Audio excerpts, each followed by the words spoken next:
शुक्लांबरधरं विष्णुं शशिवर्णं चतुर्भुजं प्रसन्नवदनं ध्यायेत् सर्वविघ्नोपशान्तये। व्यासं वसिष्ठनप्तारं शक्तेः पौत्रमकल्मषं पराशरात्मजं वन्दे शुकतातं तपोनिधिम्। व्यासाय विष्णुरूपाय व्यासरूपाय विष्णवे नमो वै ब्रह्मनिधये वासिष्ठाय नमो नमः।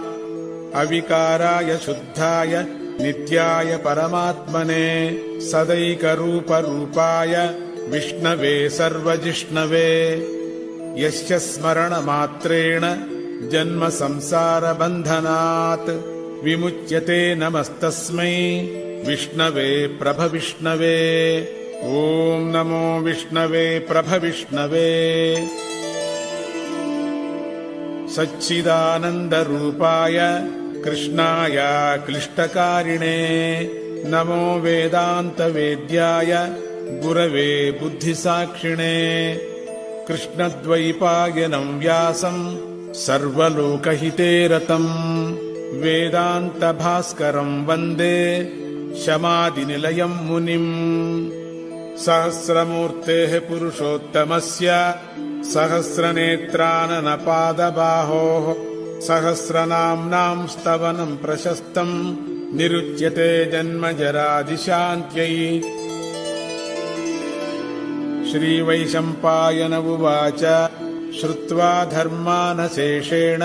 पावनानि च सर्वशः युधिष्ठिरः शान्तनवं पुनरेवाभ्यभाषत। युधिष्ठिर उवाच किमेकं दैवतं लोके किं वाप्येकं परायणं स्तुवन्तः कं कमर्चन्तः प्राप्नुयुर्मानवाः शुभम्। को धर्मः सर्वधर्माणां भवतः परमो मतः किं जपन्मुच्यते जन्तुर्जन्म संसारबन्धनात्। श्रीभीष्म उवाच जगत्प्रभुं देवदेवमनन्तं पुरुषोत्तमं स्तुवन्नाम सहस्रेण पुरुषः सततोत्थितः तमेव चार्चयन्नित्यं भक्त्या पुरुषमव्ययम्। ध्यायन् स्तुवन् नमस्यंश्च यजमानस्तमेव च अनादिनिधनं विष्णुं सर्वलोकमहेश्वरं लोकाध्यक्षं स्तुवन्नित्यं सर्वदुःखातिगो भवेत्। ब्रह्मण्यं सर्वधर्मज्ञं लोकानां कीर्तिवर्धनं लोकनाथं महद्भूतं सर्वभूतभवोद्भवम्। एष मे सर्वधर्माणां धर्मोऽधिकतमो मतः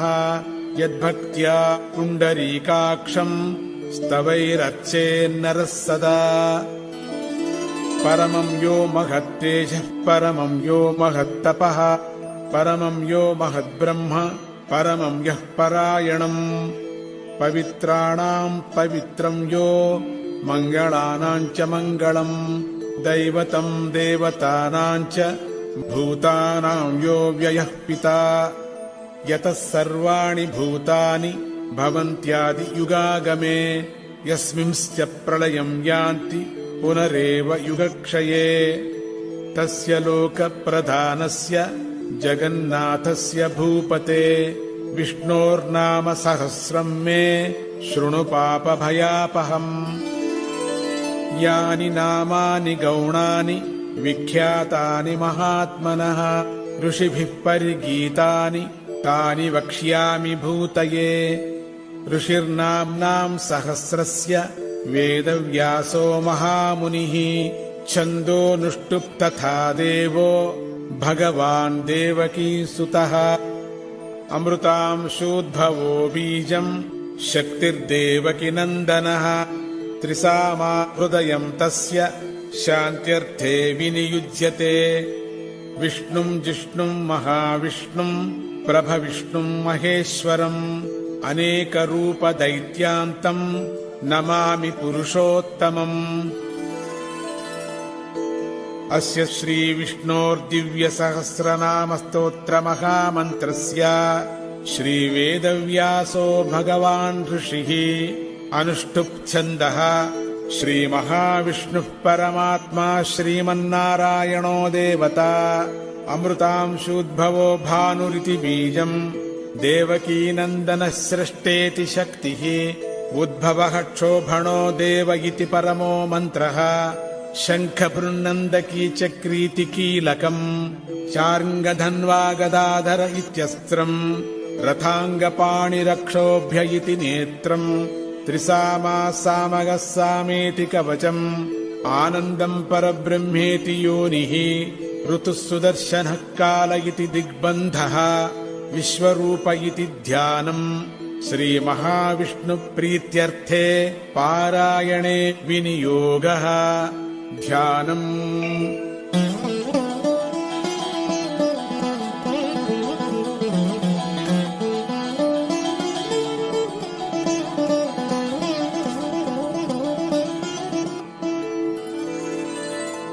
क्षीरोदन्वत्प्रदेशे शुचिमणिविलसत्सैकते मौक्तिकानाम्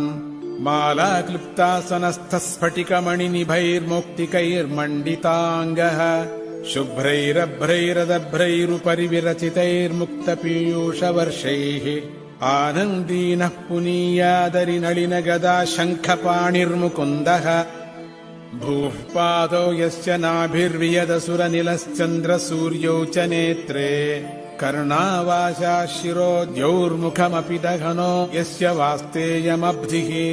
अन्तस्थम् यस्य विश्वम् सुरनरखगो भोगि गन्धर्वदैत्यैः चित्रम् रम् रम्यते तम् त्रिभुवनवपुषम् विष्णुमीशम् नमामि शान्ताकारम् भुजगशयनम् पद्मनाभम् सुरेशम् विश्वाकारम् गगनसदृशम् मेघवर्णम् शुभाङ्गम् लक्ष्मीकान्तम् कमलनयनम् योगिहृद्यानगम्यम् वन्दे विष्णुम् भवभयहरम् सर्वलोकैकनाथम् मेघश्यामम् पीतकौशेयवासम् श्रीवत्साङ्कम् कौस्तुभोद्भासिताङ्गम् पुण्योपेतम् पुण्डरीकायताक्षम् विष्णुम् वन्दे सर्वलोकैकनाथम् सशङ्खचक्रम् सकिरीटकुण्डलम् सपीतवस्त्रम् सरसीरुहेक्षणम् सहारवक्षस्थलशोभिकौस्तुभम् नमामि विष्णुम् शिरसा चतुर्भुजम् छायायाम् पारिजातस्य हेमसिंहासनोपरि आसीनमम्बुदश्याममायताक्षमलङ्कृतम् चन्द्राननम् चतुर्बाहुम् श्रीवत्साङ्कितवक्षसम् रुक्मिणी सत्यभामाभ्याम् सहितम् कृष्णमाश्रये हरिः ओम् विश्वम् विष्णुर्वषट्कारो भूतभव्यभवत्प्रभुः भूतकृद्भूतभृद्भावो भूतात्मा भूतभावनः भूतात्मा परमात्मा च मुक्तानाम् परमागतिः अव्ययः पुरुषः साक्षी क्षेत्रज्ञोऽक्षर एव च योगो योगविदाम् नेता प्रधानपुरुषेश्वरः नारसिंहवपुः श्रीमान् केशवः पुरुषोत्तमः सर्वः शर्वः शिवस्थाणुर्भूतादिर्निधिरव्ययः सम्भवो भावनो भर्ता प्रभवः प्रभुरीश्वरः स्वयम्भूः शम्भुरादित्यः पुष्कराक्षो महास्वनः अनादिनिधनो धाता विधाता धातुरुत्तमः अप्रमेयो हृषीकेशः पद्मनाभो मरप्रभुः विश्वकर्मा मनुस्त्वष्टा स्तविष्टस्थविरो ध्रुवः अग्राह्यः शाश्वतः कृष्णो लोहिताक्षः प्रतर्दनः प्रभूतस्त्रिककुब्धाम पवित्रम् मङ्गलम् परम् ईशानः प्राणदः प्राणो ज्येष्ठः श्रेष्ठः प्रजापतिः हिरण्यगर्भो भूगर्भो माधवो मधुसूदनः ईश्वरो विक्रमी धन्वी मेधावी विक्रमः क्रमः अनुत्तमो दुराधर्षः कृतज्ञः कृतिरात्मवान् सुरेशः शरणम् शर्म विश्वरेताः प्रजाभवः अहः संवत्सरो व्यालः प्रत्ययः सर्वदर्शनः अजः सर्वेश्वरः सिद्धः सिद्धिः सर्वादिरच्युतः वृषा कपिरमेयात्मा सर्वयोगविनिःसृतः वसुर्वसुमनः सत्यः समात्मा संमितः समः अमोघः पुण्डरीकाक्षो वृषकर्मा वृषाकृतिः रुद्रो बहुशिरा बभ्रुर्विश्वयोनिः शुचिश्रवाः अमृतश्शाश्वतस्थाणुर्वरारोहो महातपाः सर्वगः सर्वविद्भानुर्विश्वक्सेनो जनार्दनः वेदो वेदविदव्यङ्गो वेदाङ्गो वेदवित्कविः लोकाध्यक्षः सुराध्यक्षो धर्माध्यक्षः कृताकृतः चतुरात्मा चतुर्व्यूहश्चतुर्दंष्ट्रश्चतुर्भुजः प्राजिष्णुर्भोजनम् भोक्ता सहिष्णुर्जगदादिजः अनघो विजयो जयता विश्वयोनिः पुनर्वसुः उपेन्द्रो वामनः प्रांशुरमोघः शुचिरूर्जितः अतीन्द्रः सङ्ग्रहः सर्गो धृतात्मा नियमो यमः वेद्यो वैद्यः सदा योगी वीरः माधवो मधुः अतीन्द्रियो महामायो महोत्साहो महाबलः महाबुद्धिर्महावीर्यो महाशक्तिर्महाद्युतिः अनिर्देश्य वपुः श्रीमानमेयात्मा महादृधृक् महेश्वासो महीभर्ता श्रीनिवासः सताङ्गतिः अनिरुद्धः सुरानन्दो गोविन्दो गोविदाम्पतिः मरीचिर्दमनो हंसः सुपर्णो भुजगोत्तमः हिरण्यनाभः सुतपाः पद्मनाभः प्रजापतिः अमृत्युः सर्वदृक्सिंहः सन्धाता सन्धिमान् स्थिरः अजो दुर्मर्षणः शास्ता विश्रुतात्मा सुरारिः गुरुर्गुरुतमो धाम सत्यः सत्यपराक्रमः निमिषो निमिषस्रग्वी वाचस्पतिरुदारधीः अग्रणीर्ग्रामणी श्रीमान् न्यायो नेता समीरणः सहस्रमूर्धा विश्वात्मा सहस्राक्षः सहस्रपात् आवर्तनो निवृत्तात्मा संवृतः सम्प्रमर्दनः अहः संवर्तको वह्निरनिलो धरणीधरः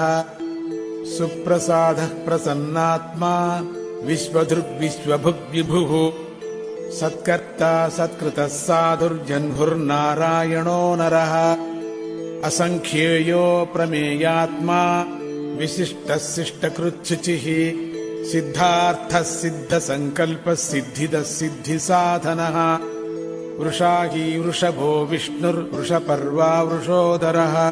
वर्धनो वर्धमानश्च विविक्तश्रुतिसागरः सुभुजो दुर्धरो वाग्मी महेन्द्रो वसुदो वसुः नैकरूपो बृहद्रूपः शिपिविष्टः प्रकाशनः ओजस्तेजोद्युतिधरः प्रकाशात्मा प्रतापनः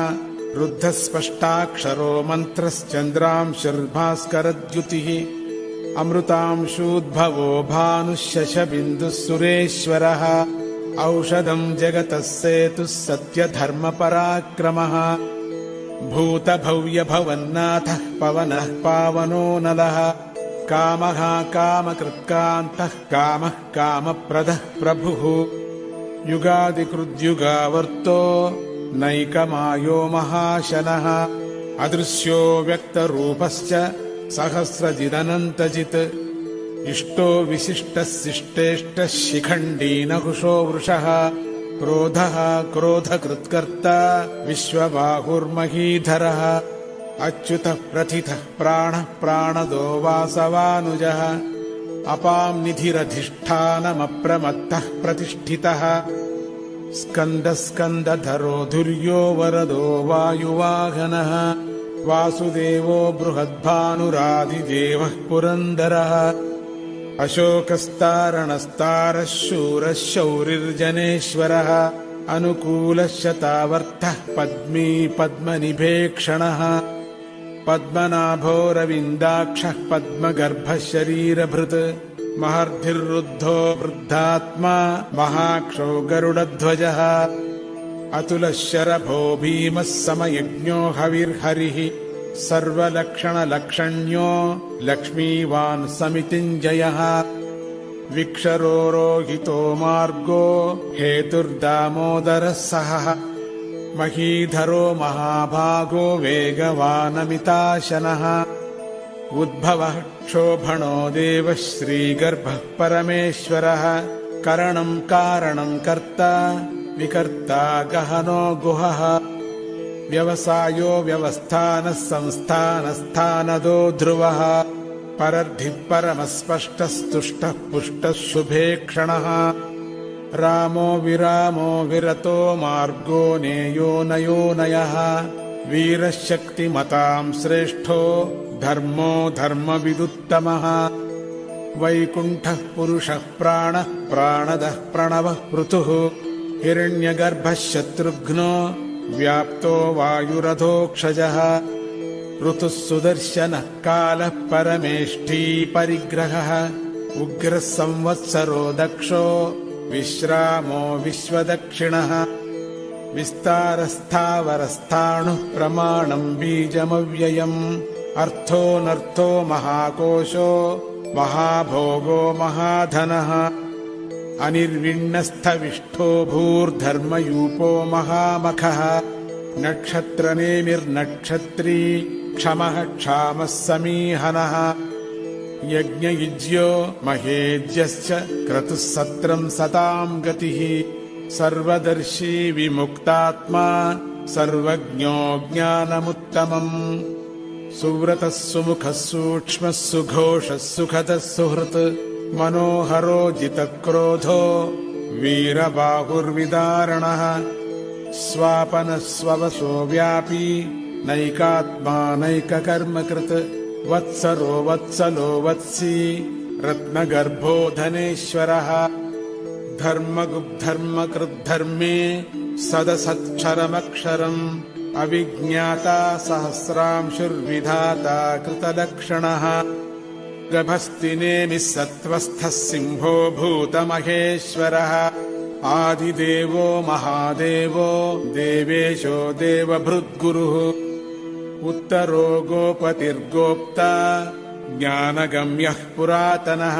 शरीरभूतभृद्भोक्ता कपीन्द्रो भूरि दक्षिणः सोमपोऽमृतपः सोमः पुरुजित्पुरुसत्तमः विनयो जयः सत्यसन्धो दाशार्हः सात्वतां पतिः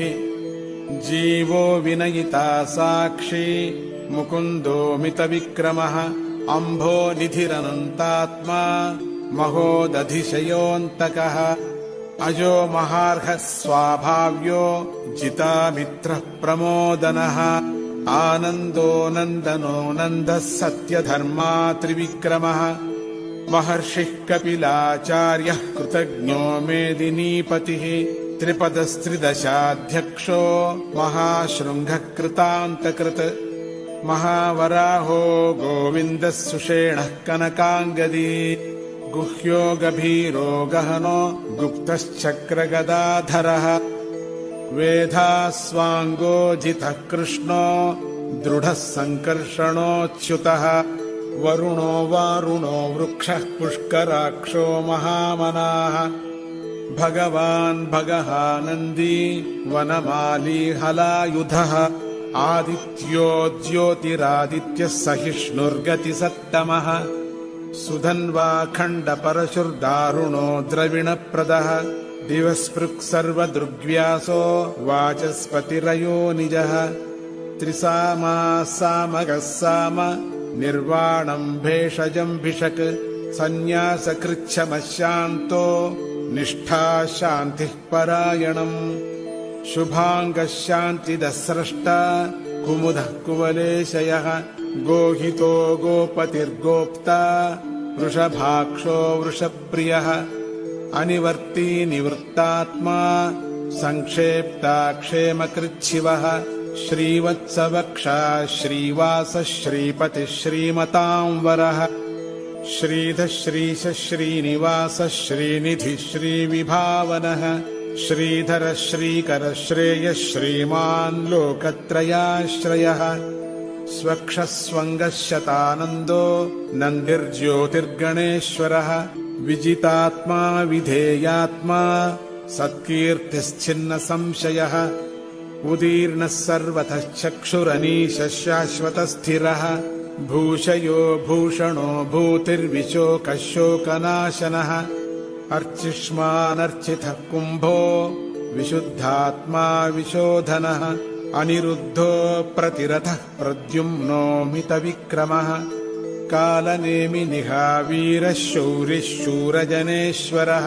त्रिलोकात्मा त्रिलोकेशः केशवः केशिहा हरिः कामदेवः कामपालः कामी कान्तः कृतागमः अनिर्देश्य वपुर्विष्णुर्वीरोऽनन्तो धनञ्जयः ब्रह्मण्यो ब्रह्मकृद्ब्रह्मा ब्रह्म ब्रह्मविवर्धनः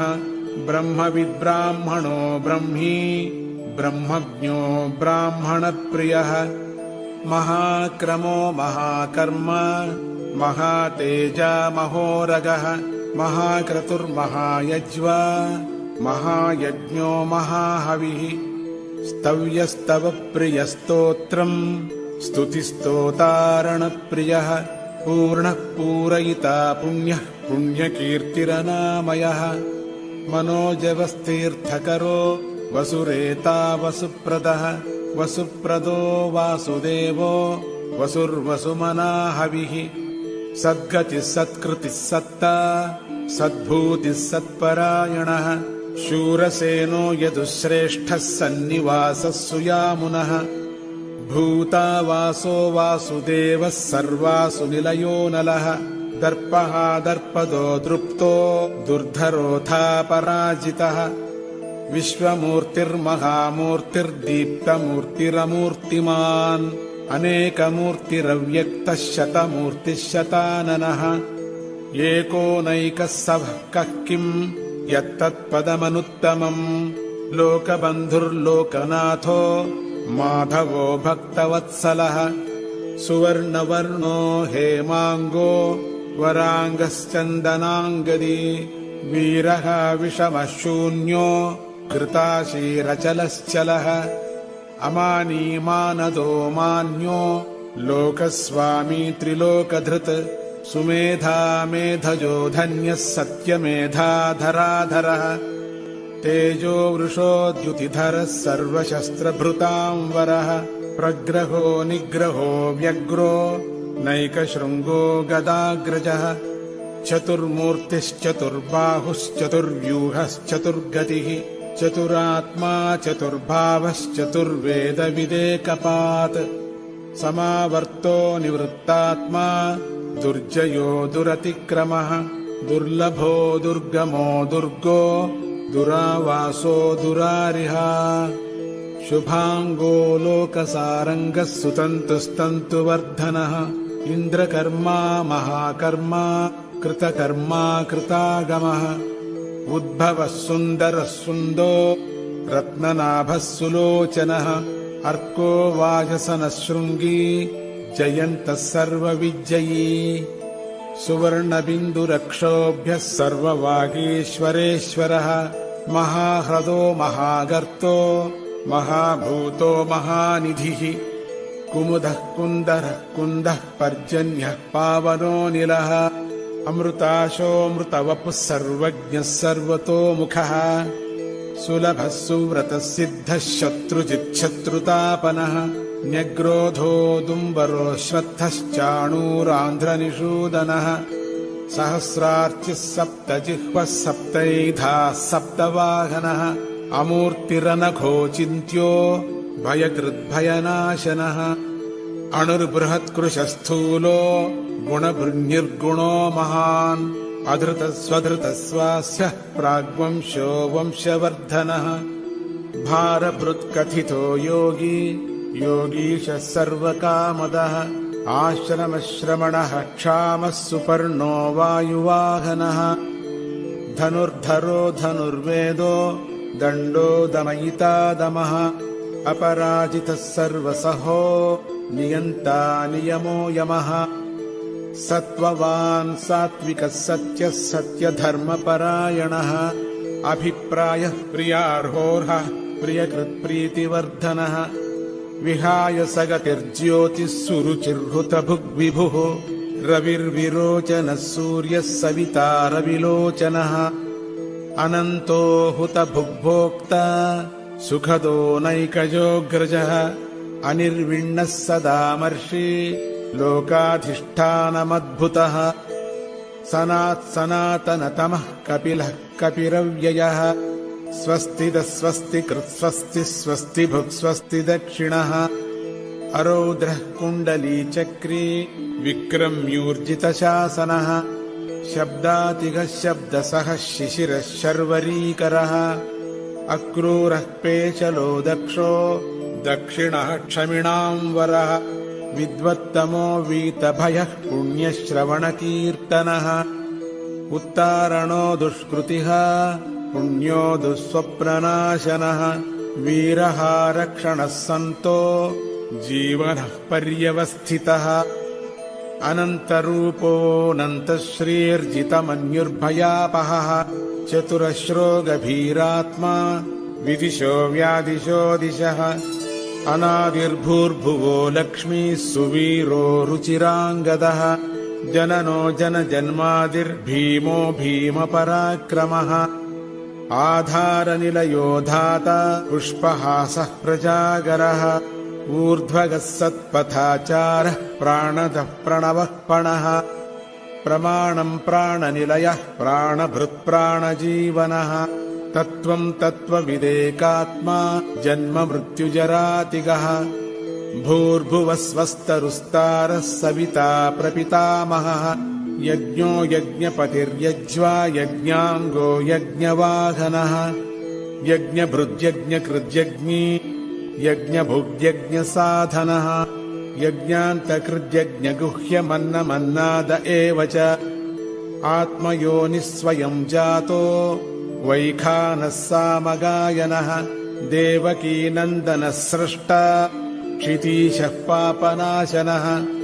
शङ्खभृन्नन्दकी चक्री शार्ङ्गधन्वा गदाधरः रथाङ्गपाणिरक्षोभ्यः सर्वप्रहरणायुधः श्रीसर्वप्रहरणायुध ॐ नम इति वनमाली गदीशार्ङ्गी शङ्खी चक्री च नन्दकी श्रीमान्नारायणो विष्णुर्वासुदेवोऽभिरक्षतु वनमाली गदीशार्ङ्गी शङ्खी चक्री च नन्दकी श्रीमान्नारायणो विष्णुर्वासुदेवोऽभिरक्षतु वनमाली गदीशार्ङ्गी शङ्खी चक्री च नन्दकी श्रीमान्नारायणो विष्णुर्वासुदेवोऽभिरक्षतु श्रीवासुदेवोऽभिरक्षत्वों नम इति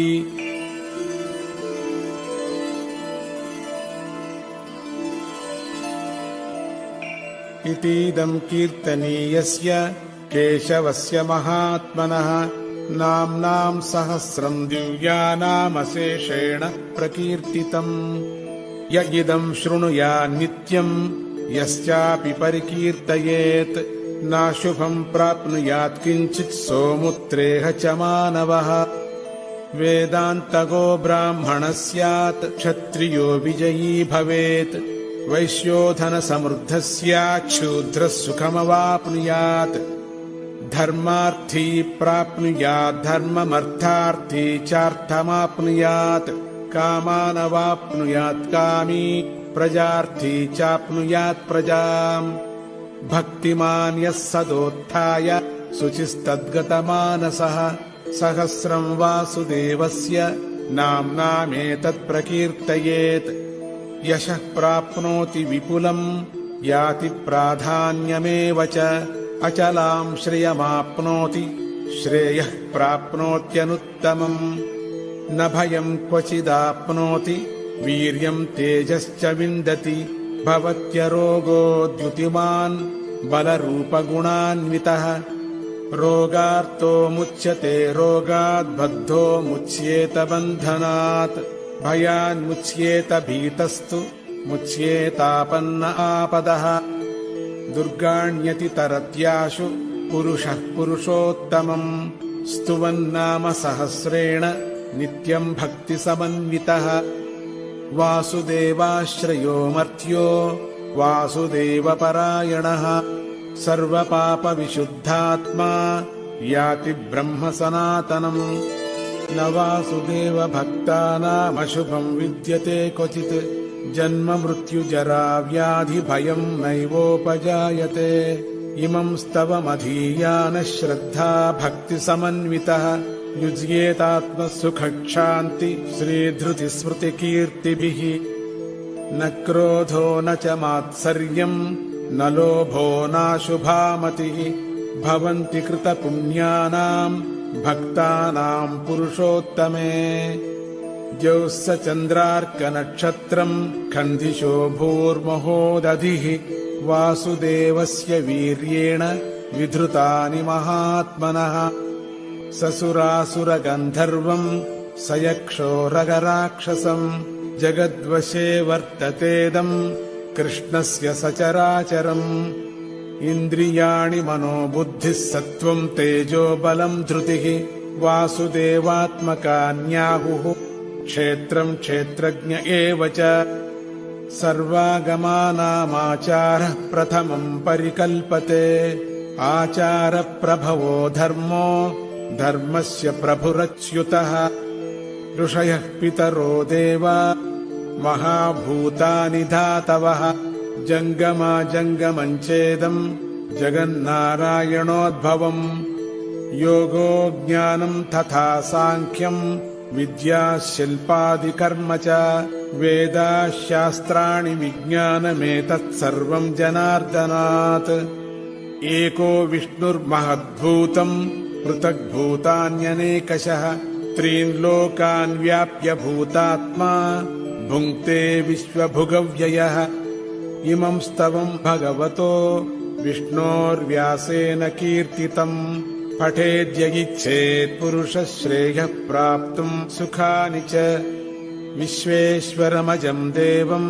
जगतः प्रभुमव्ययम् भजन्ति ये पुष्कराक्षं न ते यान्ति पराभवम् न ते यान्ति पराभवमों नम इति अर्जुन उवाच पद्मपत्रविशालाक्ष पद्मनाभसुरोत्तम भक्तानामनुरक्तानां त्राता भव जनार्दन श्रीभगवानुवाच यो मां नाम सहस्रेण स्तोतुमिच्छति पाण्डव सोऽहमेकेन श्लोकेन स्तुत एव न संशयः स्तुत एव न संशय ॐ नम इति व्यास उवाच वासनाद्वासुदेवस्य वासितन्ते जगत्त्रयम् सर्वभूतनिवासोऽसि वासुदेव नमोऽस्तु ते श्रीवासुदेव नमोऽस्तु ॐ नम इति पार्वत्युवाच केनोपायेन लघुना विष्णोर्नाम सहस्रकम् पठ्यते पण्डितैर्नित्यम् श्रोतुमिच्छाम्यहम् प्रभो ईश्वर उवाच श्रीराम राम रामेति रमे रामे मनोरमे सहस्रनाम तस्तुल्यम् राम नाम वरानने श्रीराम राम रामेति रमे रामे मनोरमे सहस्रनाम तस्तुल्यम् राम नाम वरानने श्रीराम राम रामेति रमे रामे मनोरमे सहस्रनाम तस्तुल्यम् राम नाम वरानने श्रीराम नाम वरानन ॐ नम इति ब्रह्मोवाच नमोऽस्त्वनन्ताय सहस्रमूर्तये सहस्रपादाक्षि शिरोरुबाहवे सहस्रनाम्ने पुरुषाय शाश्वते सहस्रकोटियुगधारिणे नमः श्रीसहस्रकोटियुगधारिण ॐ नम इति सञ्जय उवाच यत्र योगेश्वरः कृष्णो यत्र पार्थो धनुर्धरः तत्र श्रीर्विजयो भूतिर्ध्रुवा नीतिर्मतिर्मम श्रीभगवानुवाच अनन्याश्चिन्तयन्तो माम् ये जनाः पर्युपासते तेषाम् नित्याभियुक्तानाम् योगक्षेमम् वहाम्यहम् परित्राणाय साधूनाम् विनाशाय च दुष्कृताम् धर्मसंस्थापनार्थाय सम्भवामि युगे युगे आर्ता विषण्णा शिथिलाश्च भीता घोरेषु च व्याधिषु वर्तमानाः सङ्कीर्त्य नारायण शब्दमात्रम् विमुक्तदुःखा सुखिनो भवन्ति इति श्रीमहाभारते शतसाहस्रिकायाम् संहितायाम् वैयासिक्यामनुशासनपर्वान्तर्गत आनुशासनिकपर्वणि मोक्षधर्मे भीष्मयुधिष्ठिरसंवादे श्रीविष्णोर्दिव्यसहस्रनामस्तोत्रम् नामैकोनपञ्चशताधिकशततमोऽध्यायः यदक्षरपदभ्रष्टम् मात्राहीनम् तु यद्भवेत् तत्सर्वम् क्षम्यताम् देव नारायण नमोऽस्तु ते श्रीकृष्णार्पणमस्तु हरिः ओम् ॐ शान्तिः शान्तिः शान्तिः।